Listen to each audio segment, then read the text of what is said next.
ইরানের সঙ্গে ৩৮ দিনের যুদ্ধে যুক্তরাষ্ট্রের বিপুল পরিমাণ ক্ষেপণাস্ত্র ও গোলাবারুদ ব্যবহারের ফলে দেশটির অস্ত্র ভাণ্ডারে চাপ সৃষ্টি হয়েছে বলে বিভিন্ন প্রতিবেদনে উঠে এসেছে।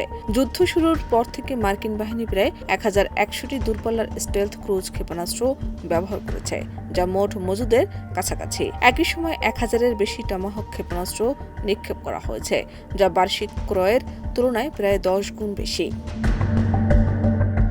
এছাড়া ১,২০০টিরও বেশি পেট্রিয়ট ইন্টারসেপ্টর ক্ষেপণাস্ত্র ব্যবহার করা হয়েছে, যার প্রতিটির দাম $৪০ লাখ বেশি। পাশাপাশি প্রিসিশন স্ট্রাইক ও ATACMS ক্ষেপণাস্ত্র ব্যাপক হারে ব্যবহৃত হয়েছে।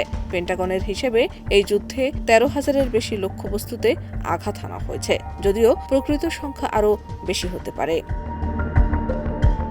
যুদ্ধের মোট ব্যয় নিয়ে হোয়াইট হাউস আনুষ্ঠানিকভাবে কিছু না বললেও স্বাধীন গবেষণা সংস্থাগুলোর মতে খরচ দাঁড়িয়েছে $২৮ থেকে $৩৫ বিলিয়ন মধ্যে, অর্থাৎ প্রতিদিন প্রায় $১ বিলিয়ন।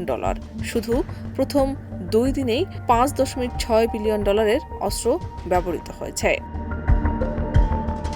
বিশেষজ্ঞরা সতর্ক করছেন, বর্তমান উৎপাদন সক্ষমতা দিয়ে এই ব্যবহৃত অস্ত্র পুনরায় মজুত করতে কয়েক বছর লেগে যেতে পারে। এতে বিশেষ করে ক্ষেপণাস্ত্র প্রতিরক্ষা ও স্থল হামলার ক্ষেত্রে ঘাটতি তৈরি হয়েছে। এর প্রভাব ইউরোপ ও এশিয়াতেও পড়েছে, যেখানে গুরুত্বপূর্ণ প্রতিরক্ষা ব্যবস্থার কিছু অংশ সরিয়ে মধ্যপ্রাচ্যে নেওয়া হয়েছে। তবে হোয়াইট হাউস এসব আশঙ্কা নাকচ করে বলেছে, যুক্তরাষ্ট্রের কাছে এখনও পর্যাপ্তের চেয়েও বেশি অস্ত্র ও গোলাবারুদ মজুত রয়েছে। শাহনাজ পারভীন, দেশ রূপান্তর।